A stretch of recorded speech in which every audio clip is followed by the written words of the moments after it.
Good afternoon, everyone. Welcome to the 51st Annual Raymond James Gasparilla Festival of the Arts. I'm John Shuffle, and I'm very proud to be serving as president of the board of directors. And today I'm doing a talk and artist demonstration with the lovely Pam Fox. Would you like to introduce yourself, and then we'll go to your video?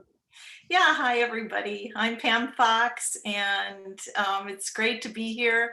And I've been watching some of the other demos and question and answer sessions, and it's been a lot of fun. When you're doing a show, you're not necessarily able to get that in depth with their processes and their philosophies. So that's been really fascinating. And John, you've been doing a good job with that. Thank you. It's we have an amazing group of volunteers here that are helping out. So it's not just me. I might be the figurehead, but I mean there are many of us working really hard to create avenues for all of you to sell. So with that, we are going to go to your demonstration, and then I'll ask some questions. Great. Hi, Pam Fox here. I want to share some of the amazing processes I use to create this. Looking vessel is made of silver, enamel, andesite, and glass. Here I'm starting with the sheet of silver, and I scribe a line into it so that I can cut it into a strip. I'll take this and I'll bring it to my Beverly shears, my most loved tools, and cut the strip. This works so well, nicely here. Now this strip here, I'm going to make it nice and flat so I can fit it into my gapping block. I want to make this convex so that I can use it as a frame around my enamel pieces. The gapping block was something that my father made for me. I could have gotten it from a jeweler supply, but anyway, I'm very sentimental about this particular tool here. Now you see, I'm going through, now that I'm done, I'm putting this texture How on. long is the video? I like the contrast with the smooth enamel.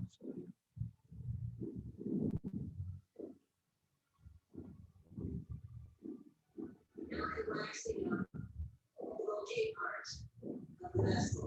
I'm going to use the lost wax casting method to make these organic shapes. You said how long is it? This part is a lid. I'm trying to fit it on my copper pieces that have yet to be enameled. I'm trying to situate this because I need to see how this rings fit. I've already cast this ring, and I want to make sure that it sits in the bouquet properly. Now I polish the ring and get ready to set cells in with ribbons. My next step is going to be casting that wax shape saw. I've just put the flask in the vacuum caster. Now I'm getting the gold and silver. It's at about over 1800 degrees.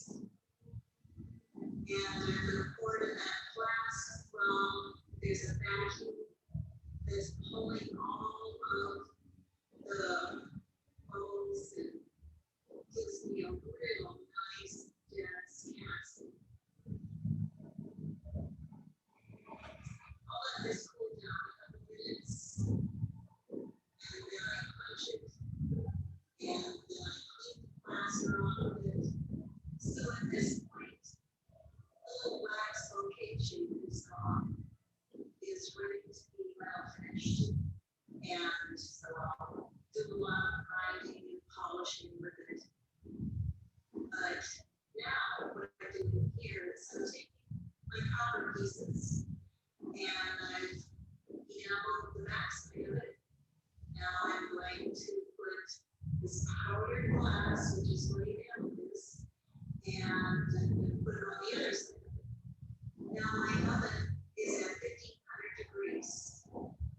it's ready to have the piece of it. And they'll stand there for about 3 minutes. Taking that out, and you can see that glass is melted. And at this point, it's a different color, and then moving, it cools down. Here, I'm starting to solder together the frame that's going to hold those pieces. And I want to make sure everything fits nice and tight. I want everything to be as precise as I possibly can make it. Here, I'm soldering the lid that I put the bouquet piece on. And I got a little spot here that I still want to solder. It's quite the way I want it to be. So I'll solder it and I'll finish it. Right here, I've got my pieces of enamel fitting in my little frame. Just a few more things and I will be done with this piece. Here it is completed. You can take the ring out, wear the ring,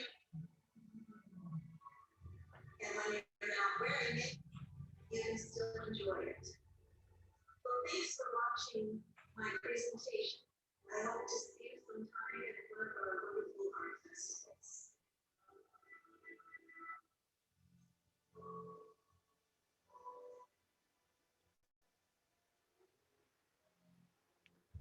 Pam, that's a really wonderful video, and I have some questions, but first I want to give you a couple shout outs. Thank you. You mentioned you've been watching the other demonstrations, and you messaged us and let us know that the audio wasn't playing as well. So I think we fixed that today. The video is being played from a different computer. So hopefully everybody is hearing the sound better today. And the second shout out is congratulations on your merit award. That I was great. so happy for you. That was great. Yeah. Yeah. You've won a few awards with us, haven't you? Yes, I have. Yeah. As a matter of fact, I was thinking about when my first Gasparilla Art Festival was, and it was 45 years ago. Are you serious? I'm so serious. Yeah. And I had. You might be our second longest member, because Tony Etherlong, his first one was 1976. Yeah. Or actually, was that your first year? Well, whatever that is, 45 years ago. That'd be 76.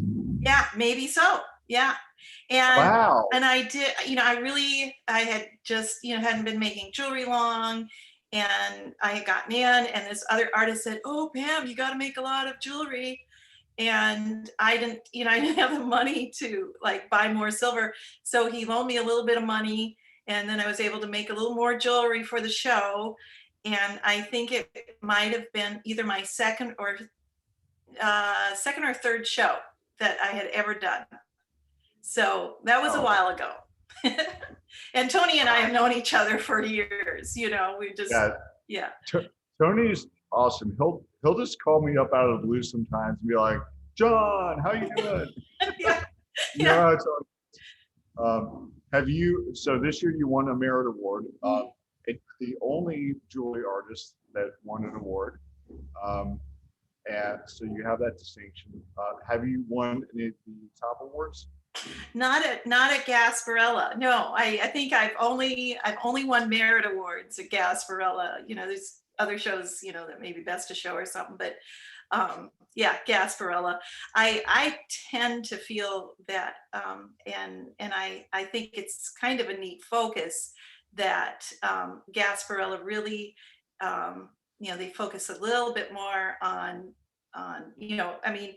I think I make art to wear, but I think Gasparilla focuses a little bit more on art per se, and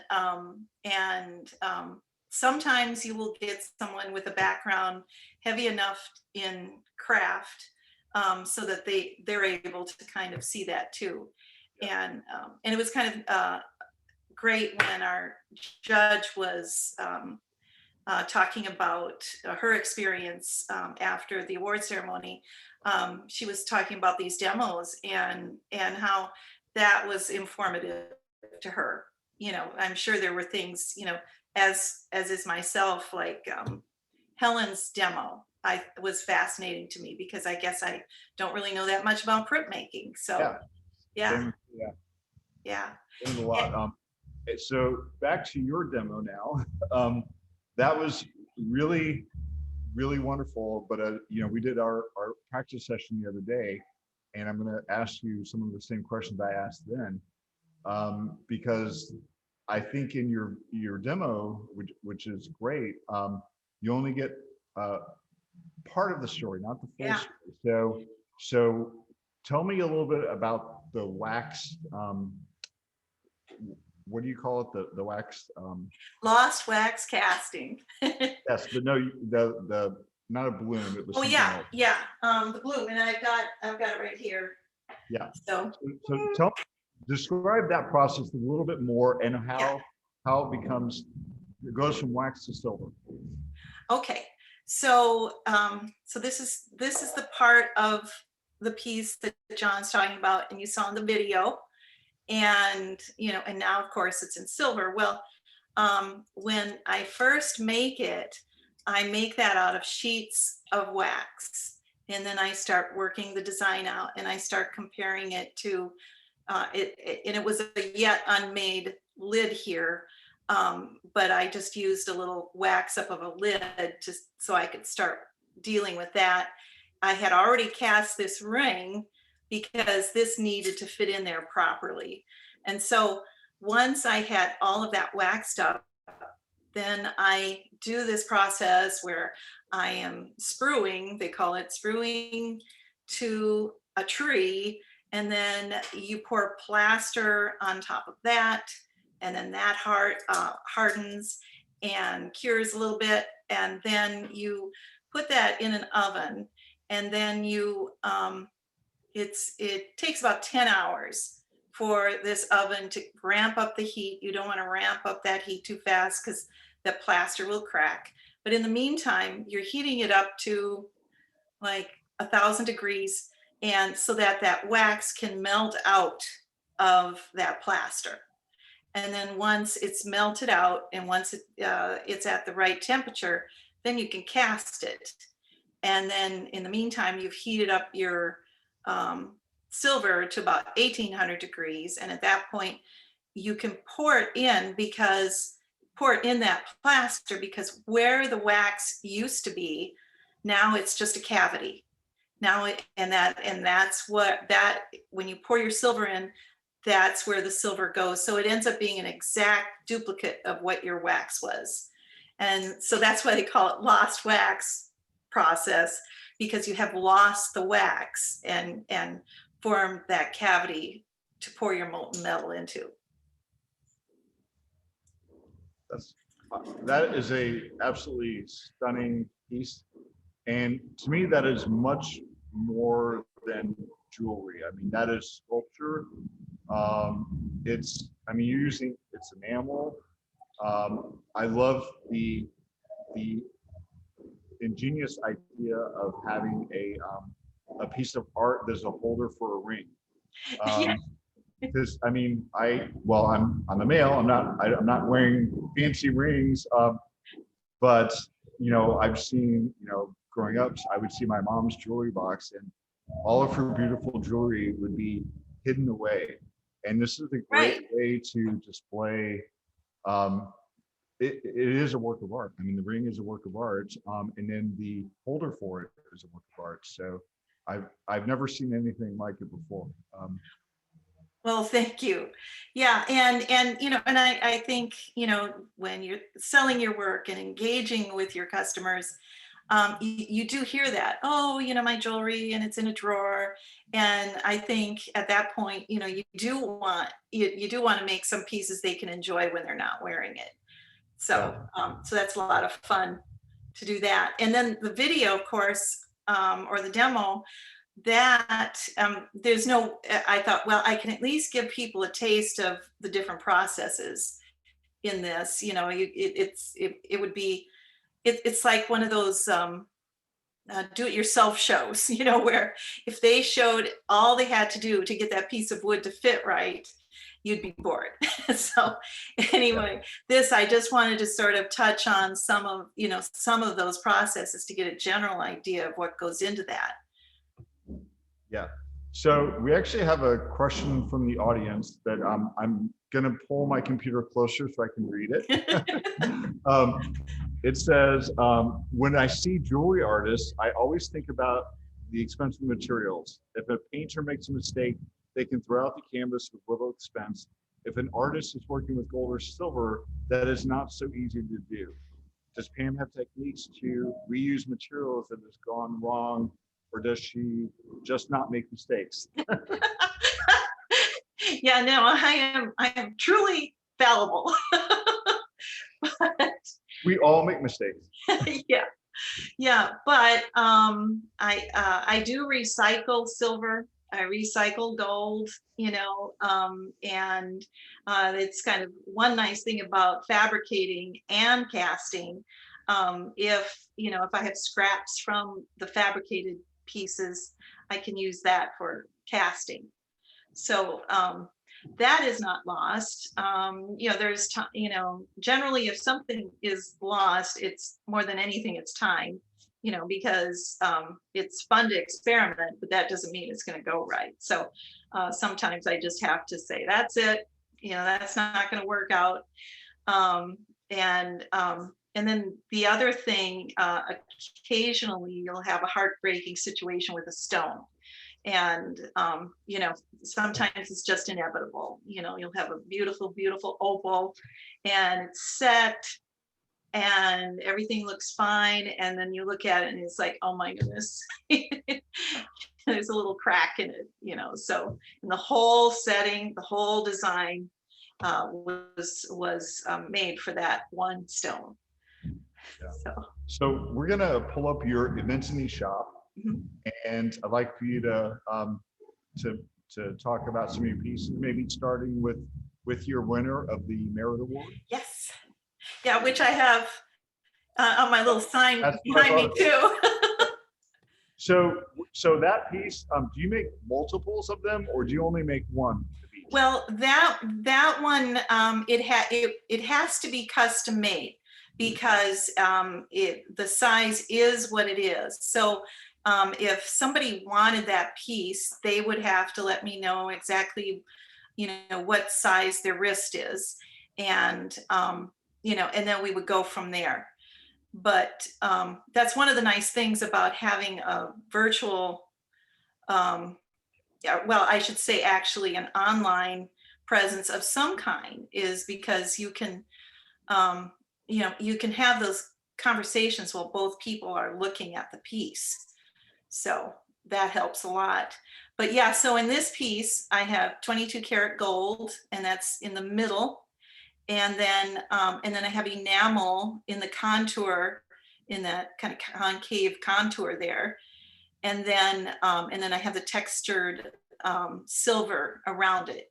And I just love repeated shapes. I find, I don't know, I guess I find that both exciting and soothing at the same time. And it's always interested me. So which is probably what made me think about casting eventually, because then I'm able to cast those shapes and duplicate those shapes and then solder them together. Yeah. So yeah, I see you have a quantity of 10 on here. So some other pieces you'd like to talk about? Well, I think it might be at the top of the page, and I was just right here, the vessels. Oh, wait, not the, there you go. And those are kind of fun. They're little video or little demos on EventMe about, I think, both of them. And but these pieces, what they do, they're the same thing, where you've got this sculptural piece, and then it's, there's parts of it that are enameled, and then this is enameled, and then I enameled this to kind of have that whole ripple effect all the way through the piece. But then this comes out like this, and then it becomes a pendant. So, and then here's the pendant here. And the stone in it is citrine. And each one of these links have enamel in it, and like, you know, little aspects of design like this. I've got enamel here, and then I've got enamel on the other side, because invariably if you're wearing a necklace, things flip flop around, and so you want both sides to look great. You don't want to have to worry too much, you know, if, especially with these longer pieces, you know, a necklace like this isn't going anywhere. But, you know, if you have a longer piece like this, you want to design it so that, you know, so it's going to look great no matter what. So that's what that piece does. And then the other one here, this other vessel does the same thing. And then this one is amethyst here. And then, you know, I did this little bit of glare there, but anyway, that I did sort of this grass design in here, and I call it Grass's Vessel. And then this comes out here. I think I might have to bring it. There we go. And then the green enamel. Pardon me? Is it glass or enamel? That's, yeah. So that's enamel. Okay. So yeah, and that's enamel. And then, you know, I've set it in this silver here, and then you see the other, the enamel and the contours there, and then this becomes a pendant here, then too. So. Oh wow. Yeah, and that has. Pardon me? I love the multi-purposes of all your pieces. Yeah, so I do. I just love doing that, and I think these are. Pardon? They're little surprises. Yeah.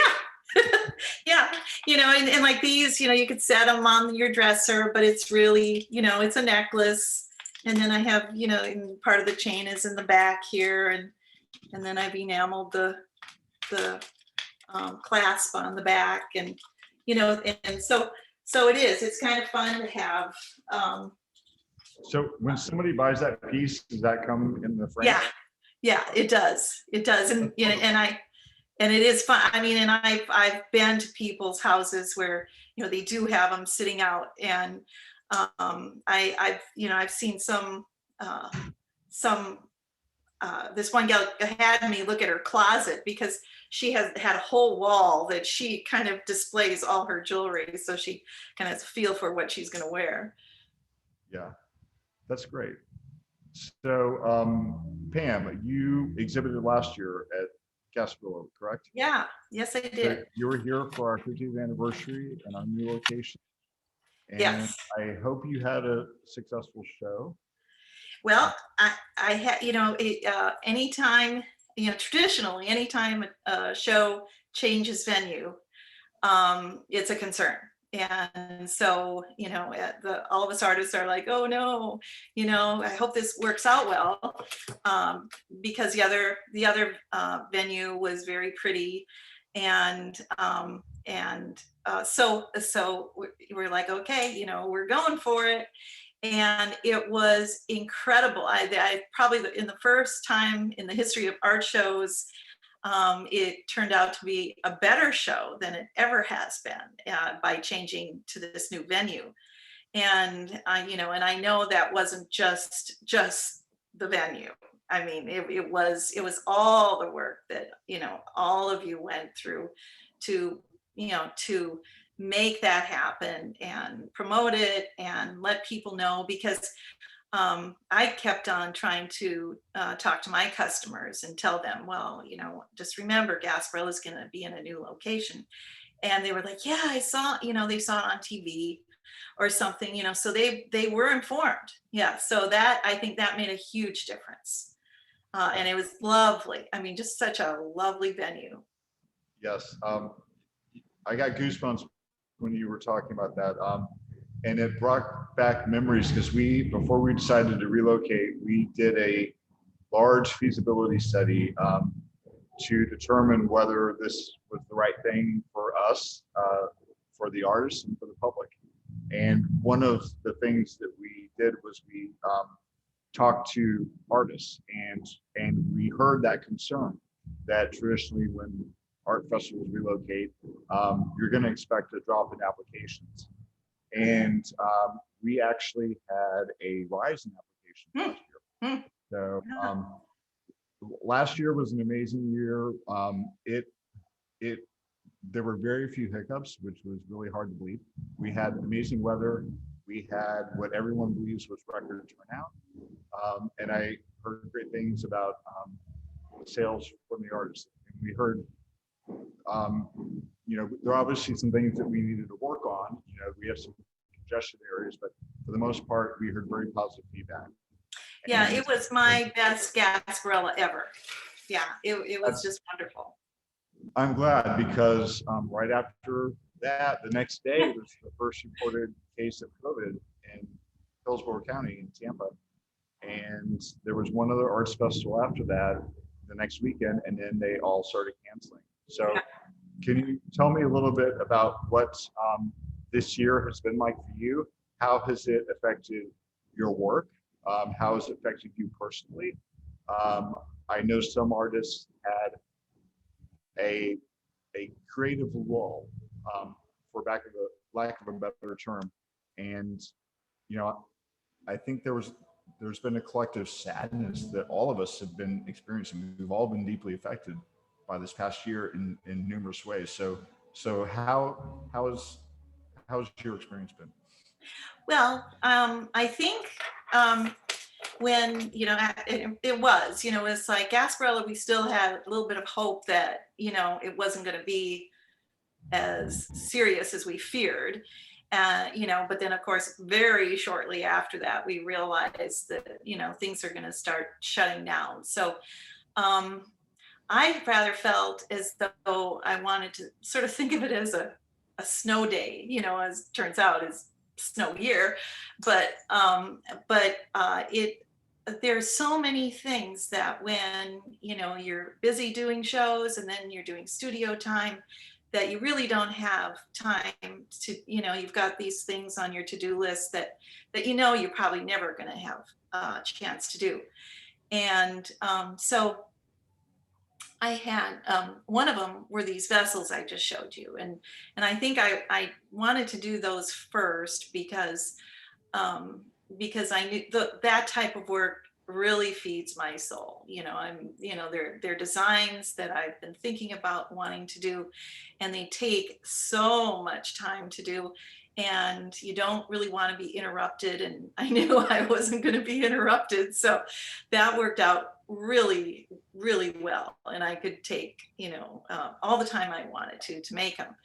But then my second goal was my website, because my customers have always said, Pam, we just don't get to see very much of your work on the website, because my first priority is making jewelry, and I'm a little bit of a bum when it comes to my website. And then if I could have someone else do my website, well, I'm hoping they can read my mind, and of course they can't, So I thought, this is good. This will be good for me to be able to, do my website and work on the images for the website. And so I got that taken care of. And then of course, realizing that it's a virtual world now. We're all in quarantine, and it's kind of a virtual world, and in a way there's nothing wrong with that, because a lot of what's been happening, I feel, is going more and more to virtual. I mean, of course, we didn't end up with the mix that we needed to be healthy in this past year, being live and virtual, but to be able to have those skills to communicate virtually, I think are super important, and they give us so much more flexibility. So then that was the next thing that I started working on, so that I could have my pieces on Instagram and have them seen the way I want them to be seen, and start to understand that. And so then that was sort of, the second thing that I worked on. And then frankly, I'm not sure I would have felt comfortable um, doing like these demos and things like that if we hadn't gone through what we went through. But it sort of gave me time to get comfortable doing that too. And what a great opportunity to be able to show people what I'm doing. I mean, you just can't invite people over while you're pouring molten metal at 1800 degrees. Yeah. It's just, it's so. And so now I can tell people, like in this case, if they want to see that video again, it's right on Eventity, and you can watch that video again. And I don't have it on my website yet, but I do still need to do that.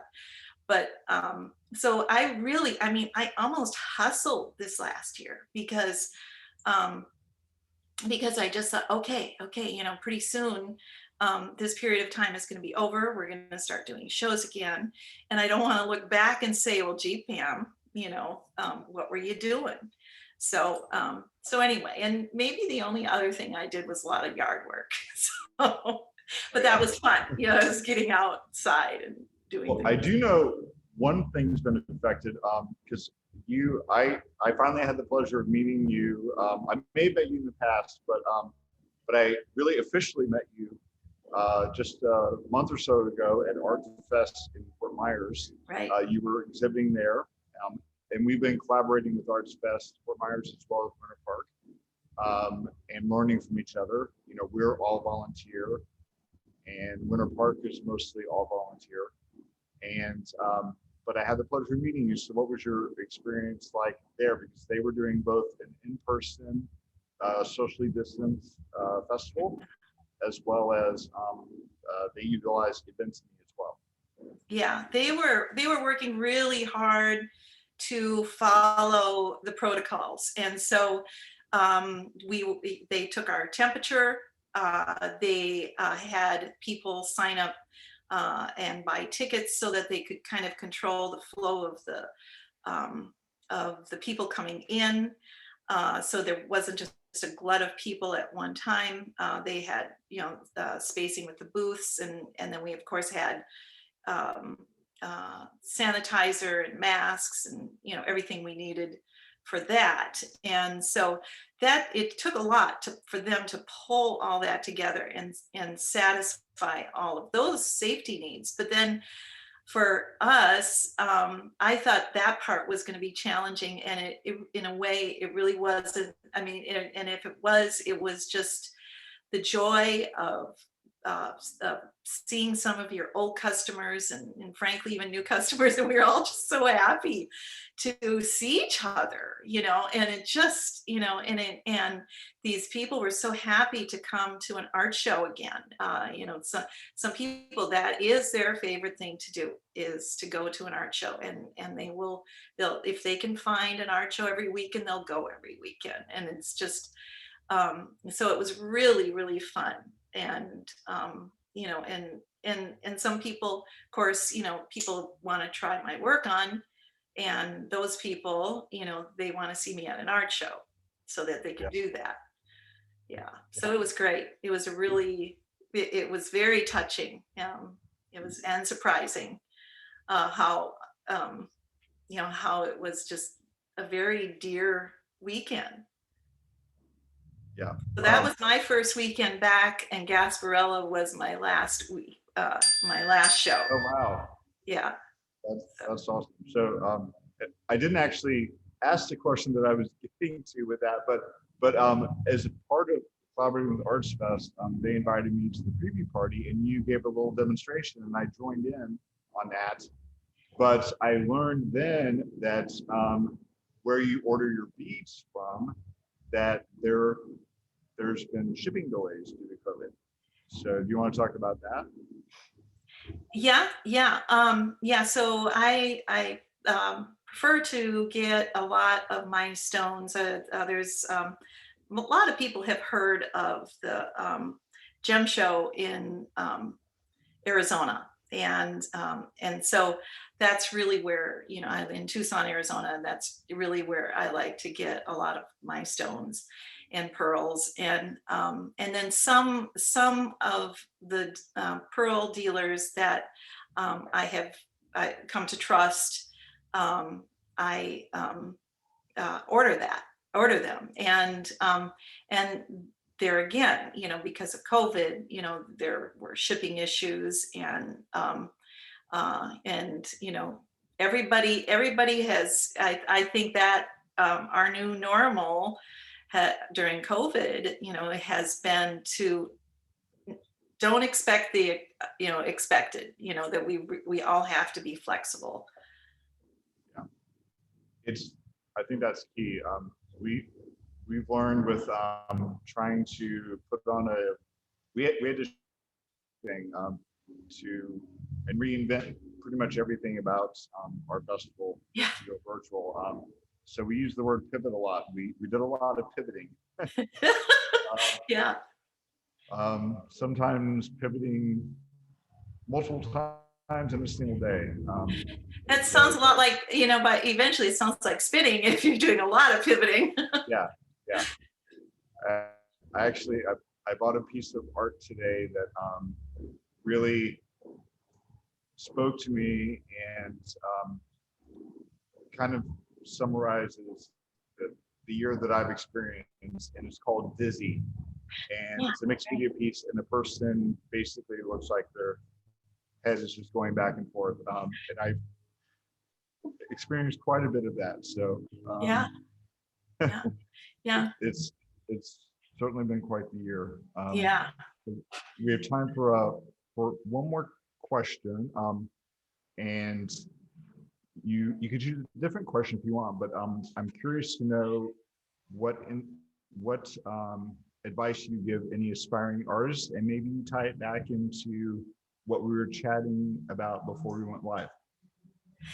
Well, I have watched, you know, some of the other demos and question and answer sessions, and I think that a lot of the artists have given wonderful advice, and I think that type of advice. I mean, they've been there, done that.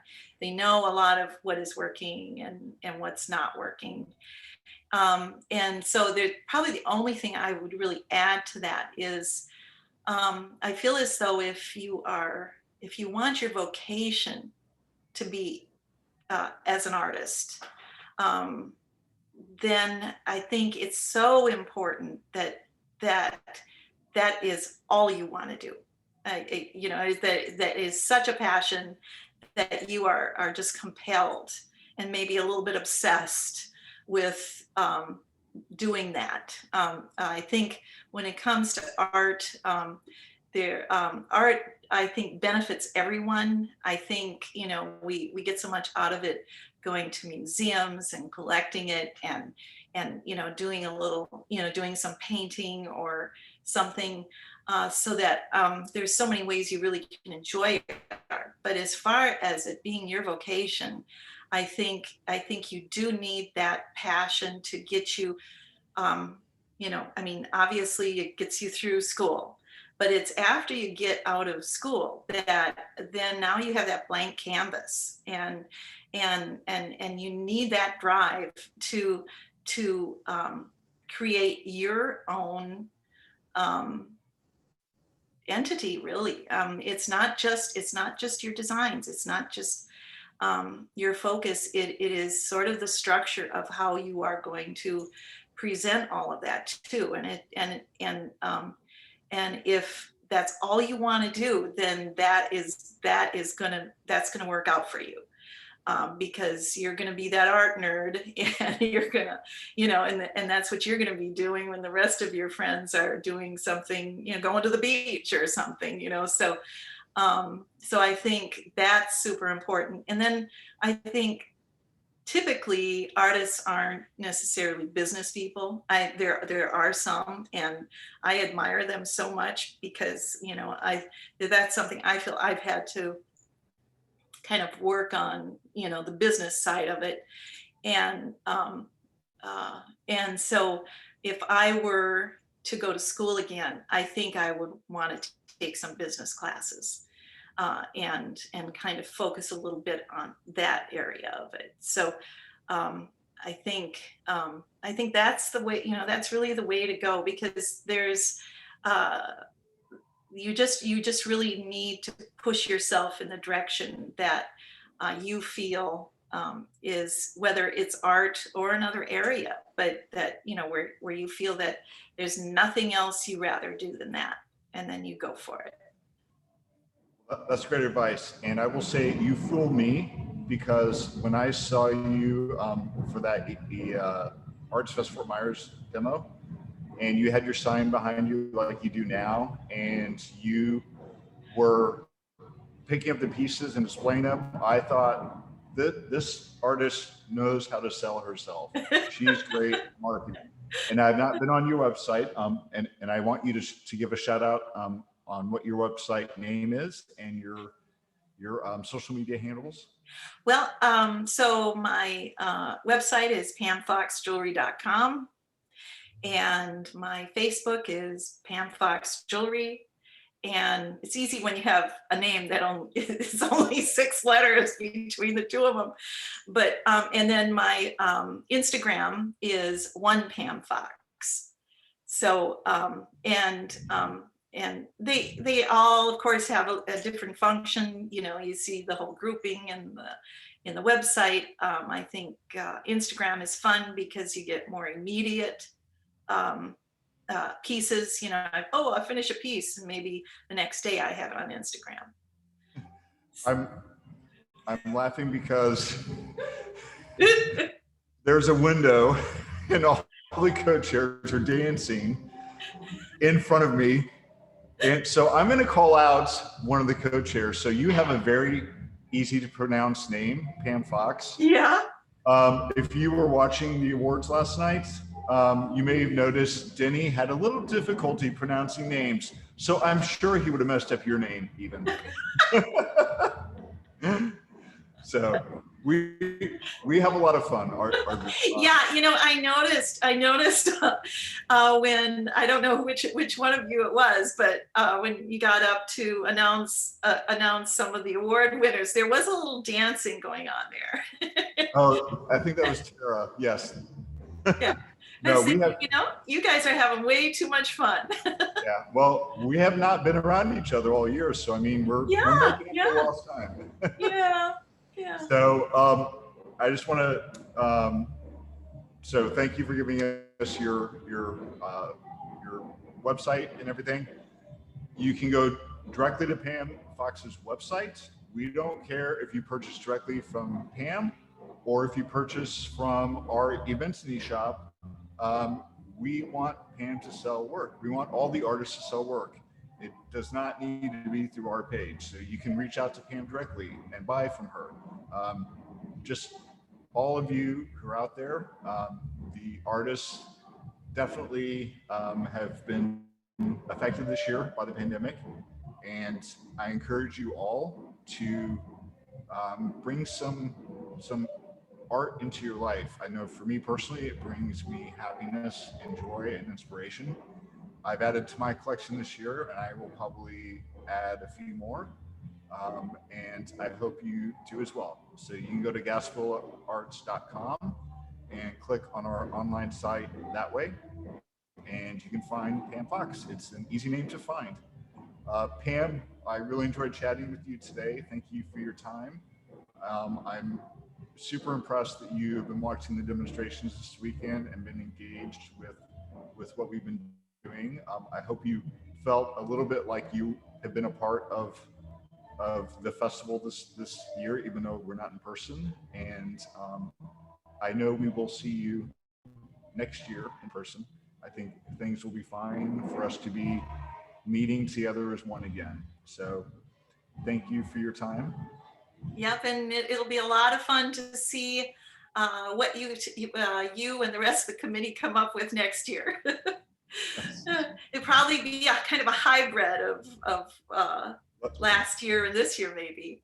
Last year was the 50th and a relocation, which was huge. This year was the pandemic and virtual. I can't even predict what next year will be. I hope we're in person. Yeah, right. I miss seeing you all in person. I miss it. So, Yeah, um, that's going to be so wonderful. yeah. No Thank more you. virtual hugs. Yes, absolutely. Thank you so much. Appreciate everything that you've done. And we hope you have a successful show. And our Events shop is open through March 21st. Pam's website is always open. So either way, thank you, Pam, and have a great day. Great, thank you. Bye-bye. Bye.